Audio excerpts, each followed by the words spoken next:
Nós estamos de volta e agora vamos falar de logística. Vamos falar do potencial das ferrovias. E as ferrovias realmente vêm passando por uma evolução muito grande aqui no nosso país. E agora entraram em operação no primeiro trimestre deste ano os trens de 135 vagões. É um marco importante na evolução logística do agronegócio brasileiro. As novas composições com capacidade para transportar cerca de 17.200 toneladas por trem agora circulam diariamente nos dois principais corredores ferroviários que ligam os estados do Mato Grosso do Sul, Goiás e Tocantins ao Porto de Santos, o maior complexo portuário da América Latina. A operação ela representa um avanço significativo em relação ao modelo anterior que utilizava 120 vagões. O novo padrão oferece uma média, um ganho de 1.200 toneladas por trem, além de proporcionar uma redução de até 1 hora de tempo de viagem, o transit time, e ganhos substanciais de eficiência energética, o equivalente à retirada de até 530 caminhões por dia das estradas, ou cerca de 6.000 caminhões mês. Em fevereiro, aproximadamente 3 milhões de toneladas de grãos, elas foram embarcadas com destino ao porto. Desde 2021, projetos voltados ao aumento da capacidade vêm sendo implantados gradualmente. Em 2015, os trens operavam com 80 vagões, em seguida passaram para 120 e agora batem na casa de 135 vagões. A mudança corresponde diretamente ao crescimento acelerado do agronegócio nas regiões atendidas, com foco em ampliar a oferta de transporte ferroviário, seguro, eficiente e de baixo carbono. Para viabilizar essa evolução, foram realizados investimentos da ordem de 350 milhões de reais destinados à ampliação de pátios de manobra, reconfiguração de composições e estudos técnicos detalhados sobre força e tração, com uso de sensores instalados nos engates das locomotivas. O projeto envolveu 3 anos de planejamento estratégico, testes operacionais e melhorias estruturais. Atualmente, em média, 8 trens de 135 vagões partem diariamente com destino ao Porto de Santos, consolidando uma nova referência em escala, desempenho e sustentabilidade para o transporte de commodities agrícolas do país. E agora eu vou conversar com Tiago Rodrigues, coordenador de produtos da Titan, e nós vamos falar sobre pneus utilizados no agronegócio, tanto para tratores, plantadeiras e também para os pulverizadores. Esses pneus, eles, além de protegerem o solo, elevam a performance desses pulverizadores. Tiago Rodrigues, muito bom dia, muito obrigado pela sua presença. É um prazer tê-lo aqui, está tudo bem? Olá, Toninho, bom dia a todos, amigos do agronegócio, tudo bem? É um prazer muito grande aí pelo convite e estamos aí para falar um pouquinho do negócio de pneus, a representatividade que tem hoje no mundo do agronegócio e também para esse nosso celeiro do agronegócio brasileiro. É verdade. Ô Tiago, de maneira geral, vamos dizer assim, a turma não dá lá muita importância para a coisa não, mas a gente está vendo hoje que com o passar dos anos, a tecnologia entrando para valer, se aprimorando, e vocês aí da Titan têm, por exemplo, um trabalho muito bom com pneus, que faz a diferença, principalmente na hora da pulverização. É um momento crucial que você pode prejudicar várias linhas de plantio ou não, depende daquilo que você está fazendo. E a Titan agora está com uma performance aí excelente no trato de pneus para pulverizadores, né? Perfeito, Toninho. Bem lembrado, a questão hoje da pulverização é um equipamento que ele é de suma importância no agronegócio, né, nas culturas principalmente aí de grãos, cana. E falando dessa questão do pulverizador, ele é um equipamento que praticamente roda o ano todo, né? Então, é muito diferente de um trator, de uma colheitadeira que tem seus pontos sazonais. Aham. O pulverizador ele tem uma essência muito grande dentro da sua aplicação, porque ele praticamente não para durante esse ano. Então, a questão do pneu ele é primordial na aplicação, né? E também na manutenção, para que haja uma manutenção preventiva e para que ele venha ter essa performance e trazer esse retorno ao bolso do cliente. E vocês da Titan têm vamos dizer, essas saídas inteligentes para o uso do pneu correto na hora da utilização de um pulverizador, né? Porque como você disse, o pulverizador, basicamente, ele trabalha aí 3, 4 vezes até mais do que uma plantadeira. A plantadeira é única. Passa uma vez, morreu. O pulverizador, não. Às vezes, dependendo da cultura, utiliza-se 3, 4, até 5 vezes, né? Perfeito, Toninho. E um ponto também de se lembrar, né, que o aumento das culturas, né, da área plantada, e também com as janelas mais curtas, o pulverizador ele se torna um equipamento que ele tem crescido também o seu tamanho em proporção de tanque, né? Então, pega em regiões aí de aclive, declive, que é onde se usava pulverizadores aí de 1.000, 1.500 litros, hoje já usando de 2.500 a 3.000 litros, regiões do Cerrado usando pulverizadores aí acima de 4.500 litros. Então, um outro ponto também em cima disso é a questão do crescimento da planta. Sim. E a influência que a planta ela também está tendo. Por exemplo, o milho, ele está tendo uma altura tão grande que hoje já está se necessitando de pneus maiores para pulverizadores, né? Então, para quê? Para não bater na planta e não reduzir a produtividade da mesma. Agora, a Titan também tem uma linha de pneus excelentes e com resultados fantásticos, até com redução de consumo de combustível, maior velocidade de máquina, tudo que são pneus, vamos dizer assim, fora do padrão daquele convencional que vem com a máquina, né? Vocês também têm isso aí, né? Sim, Toninho, perfeita a pergunta. Base que eu até comentei anteriormente, como nós temos o crescimento do pulverizador em tamanho, em também extensão de barras, o pneu convencional, né, que é o pneu que anteriormente, há 15 anos, era muito comum no mercado, hoje ele existe ainda, mas reduziu bastante. Por que reduziu? Porque houve o crescimento do pulverizador em tamanho e em peso.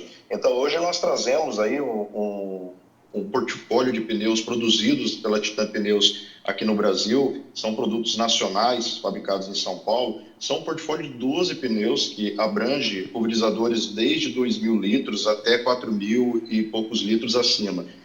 E trazendo tecnologias de baixa compactação, como tecnologia IF, que reduz 20% da pressão, o VF, que diminui 40%. E uma preocupação muito grande que nós temos é o quê? Trazer tecnologia, ouvir o cliente, a sua necessidade. Então, ano após ano, nós temos uma equipe que é responsável de dar um apoio à equipe comercial também para sair para o mercado e ouvir as necessidades do cliente. Então, o que nós fazemos para trazer de inovação? É também ouvir o cliente trazendo aquilo que ele necessita para o campo. E no caso da Titan, como você bem explicou, vocês estão acompanhando esse desenvolvimento tecnológico, porque, como você disse, hoje nós já temos variedades de milho, de sorgo, por exemplo, que estão aí numa altura que, às vezes, tem muito pulverizador que não consegue, às vezes, nem passar na lavoura, devido a esse detalhe. E vocês da Titan estão fazendo esse trabalho interessante, inteligente com os pneus, já prevendo que as coisas podem modificar e vão modificar dentro de talvez um curto prazo, né? Sim, perfeito, Toninho. A cada ano que passa, até falo que a planta é igual aquele cara que vai na academia, né? Ele fica forte em cima com as pernas pequenas, né? Fracas, né? E exatamente. E é o que acontece com a planta, né? A planta ela ganha aquela proporção grande ano após ano, dado as modificações genéticas da planta. E aí o que acontece? Se você não acompanha essa velocidade, você vai ficar para trás. Claro. O que tem acontecido? E é nítido, notório, que os equipamentos cresceram dado ao tamanho da planta, expansão, com relação à sua produtividade, né? Então, essa questão dos pneus, ele tem um impacto muito grande e reflexo na área agrícola.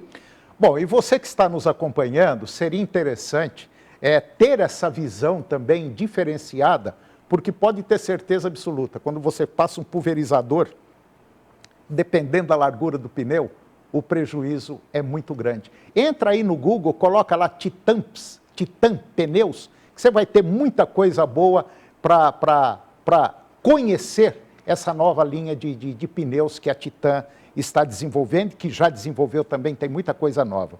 Tiago Rodrigues, coordenador de produtos da Titan, muito obrigado pela sua apresentação, pela sua presença aqui no nosso programa e até a próxima entrevista. Muito obrigado, Toninho. Eu agradeço. Um bom dia a todos os telespectadores do agronegócio e fico à sua disposição para uma próxima entrevista. Tá bom, meu irmão. Muito obrigado. Um abraço.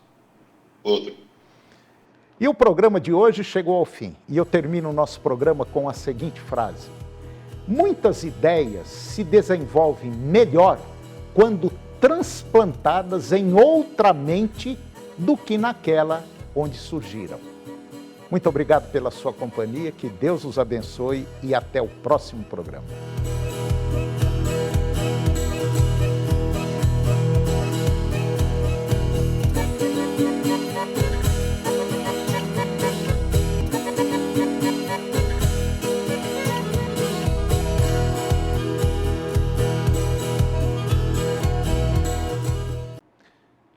Olá, muito bom dia. Muito obrigado mais uma vez pela sua companhia. Está começando mais uma edição do programa Agronegócio e eu desejo a você muita paz e muita saúde. E no programa de hoje nós vamos comentar do mercado financeiro e socioambiental. Vamos falar também de uma situação que apenas 2 estados aqui no Brasil têm se destacado em avaliação de imóveis rurais. Eu vou conversar com Tiago Rodrigues, coordenador de produto da Titan, e nós vamos falar de inovação em pneus, que ajudam a proteger o solo e eleva a performance dos pulverizadores. Você vai ver que a logística brasileira ferroviária é crucial para o desenvolvimento do país. E eu vou conversar com Guido Juliano Martins de Araújo, diretor do Instituto Saga das Águas, e nós vamos falar de uma nova regulamentação ambiental que deve ser aplicada no Brasil. E vamos falar também do hidrogênio verde e também de terras raras. O programa Agronegócio já está no ar.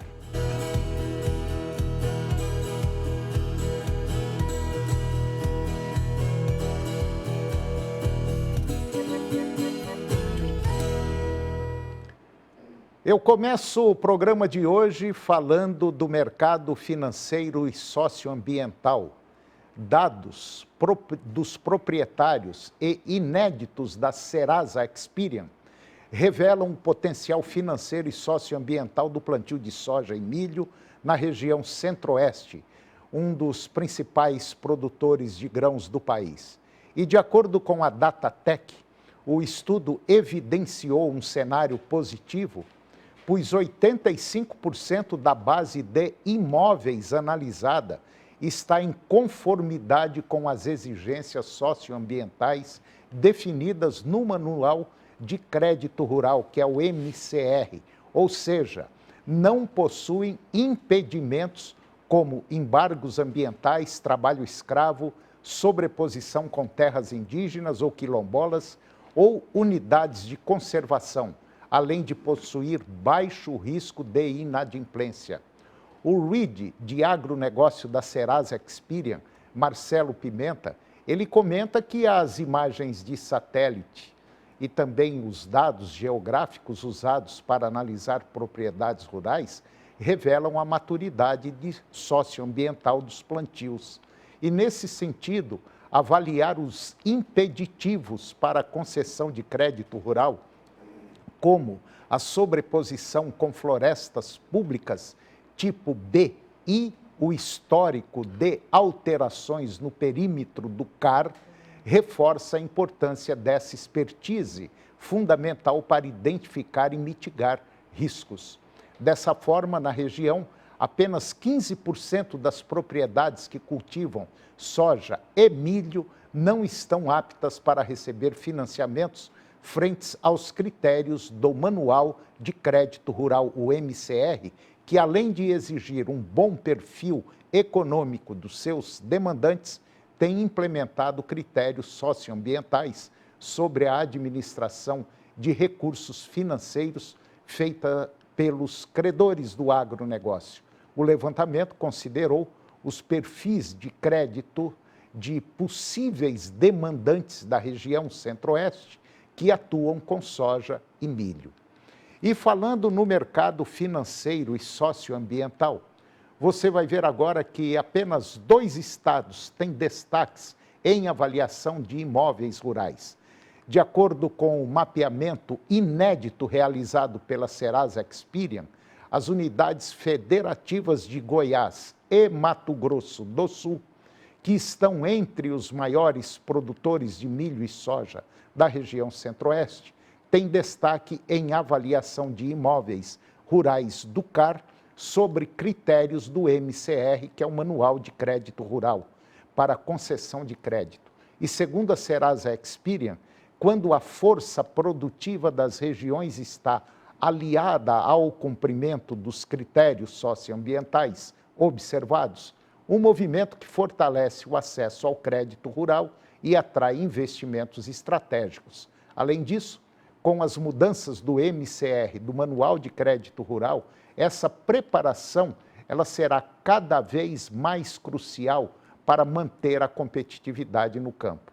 O mapeamento municipal Rio Verde, Jataí e Lambari do Oeste registram 100% de aprovação. Em um recorte mais detalhado, as informações inéditas mapeadas pela Serasa Experian, elas também mostram que o cenário dos municípios em relação aos perfis econômicos e socioambientais das propriedades com soja e milho, frente aos dados, 4 regiões de Goiás e uma do Mato Grosso, registraram percentuais de destaque. Os demais municípios, que ofertam melhores oportunidades para investimento, estando em compliance com as práticas socioambientais previstas no MCR, e mantém aí boas práticas financeiras frente ao mercado. A análise ela foi produzida a partir da intersecção de mapas de grãos proprietários da Serasa Experian, já incluindo a safra 24-25, com informações precisas do AgroScore, que referente ao perfil de crédito da população rural e mais de 20 bases de dados socioambientais. Foram avaliados 166 mil imóveis rurais do CAR que tiveram plantios de soja ou milho nos últimos 5 anos, frente aos critérios para concessão de crédito e financiamento do Manual de Crédito Rural. E agora eu vou conversar com Guido Juliano Martins de Araújo. O Guido é o diretor do Instituto Saga das Águas e nós vamos falar de uma nova regulamentação ambiental que deve ser aplicada agora no Brasil. Guido Juliano, bom dia, tudo bem? Bom dia, Antônio. Tudo bem. É um prazer tê-lo aqui, Guido. Ô Guido, me fala um pouquinho dessa regulamentação ambiental. Antônio, o Brasil padece de uma série de problemas. Nós notamos que da Constituição de 1988 para cá, muitas amarras foram feitas para a proteção do meio ambiente. E muito do que foi redigido na Constituição, ele é pertinente, ele é válido.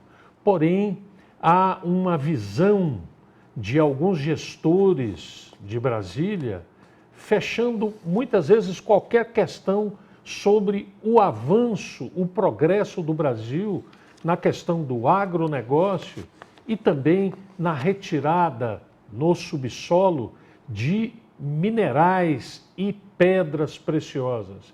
E isso já foi objeto de discussão aqui algumas vezes.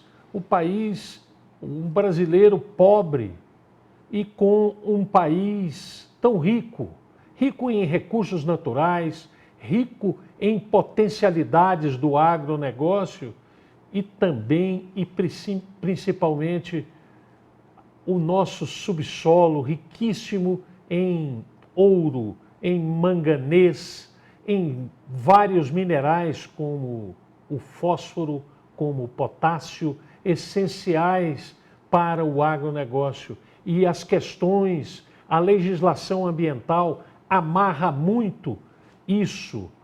Vamos dar um exemplo. Nós temos uma carência muito grande de potássio para o agronegócio e que nós importamos do Canadá, importamos da Rússia e da Bielorrússia. Nós temos uma jazida imensa que ia suprir ou vai suprir as nossas necessidades pelos próximos 30 anos.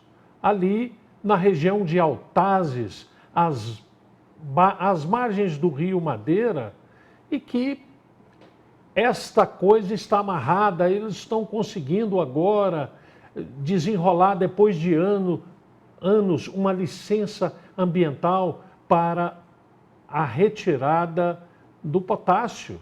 E outras regiões nós temos a mesma coisa com relação aos nossos minerais. E o Brasil espera que essa nova visão com relação aos licenciamentos ambientais façam com que o Brasil cresça. Há um pensamento muito arraigado, ou eu digo até retrógrado, com relação às reservas indígenas. Nós temos centenas de milhares de hectares de reservas indígenas com os índios amíngua, com doenças endêmicas e talvez até epidêmicas, e morando em áreas enormes, e que isso não traduz no bem-estar, na qualidade de vida do indígena. Tudo isso, a legislação ambiental é impeditiva para que esses índios progridam. A gente tem que olhar o Brasil. O indígena é brasileiro como nós. E todos nós, brasileiros, temos que melhorar a nossa renda. Nós temos o direito, porque essas riquezas que eu estou falando pertencem a todos nós brasileiros. Ô Guido, você está falando aqui, eu estou dando uma viajada. Isso mais ou menos significa dizer o seguinte, que nós estamos sentados em cima de um saco de dinheiro e passando fome. Sabe? Num país rico como esse, infelizmente nós não temos nenhuma política, basicamente, do jeito que está ainda esse país hoje, não tem nenhuma política direcionada para nada, a não ser uma política voltada para aumentar juros, aumentar a arrecadação e aumentar a gastança indiscriminada do governo. E o pior, Antônio, que a gente fica muito chateado, os 17 estados do Brasil, infelizmente, estão na região norte e nordeste. 17 estados, existem mais pessoas recebendo Bolsa Família do que pessoas com carteira assinada. Ou seja, aonde o Brasil produz e paga impostos, os outros estados, esses impostos vão para regiões pobres. Muitas dessas pessoas necessitam do Bolsa Família, mas não são todos. Isto é uma maneira de pedir votos na época da eleição, fazendo com que o Brasil gaste bilhões de reais para atender pessoas que não necessitam. Eu volto a dizer, muitas não necessitam, ao invés de jogar esse dinheiro para produzir. E é muito bom a gente olhar municípios onde o agronegócio é forte, não é só o plantador de soja que tem dinheiro, não. Vocês observam a riqueza da cidade, os bairros pobres, mas com qualidade de vida, porque o agronegócio, ele promove a distribuição de renda e melhora demais o nível intelectual destes moradores. É verdade, Guido. Concordo em gênero, número e grau e assino embaixo ainda. Fazer o quê, né, Guido? Infelizmente. Infelizmente. Guido, mais uma vez, muito obrigado mesmo. É sempre um prazer tê-lo aqui e até a próxima. Até a próxima.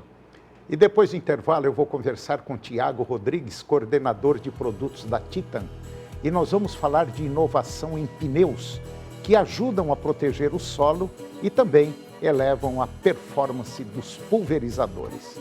Nós voltamos já, é um minuto só.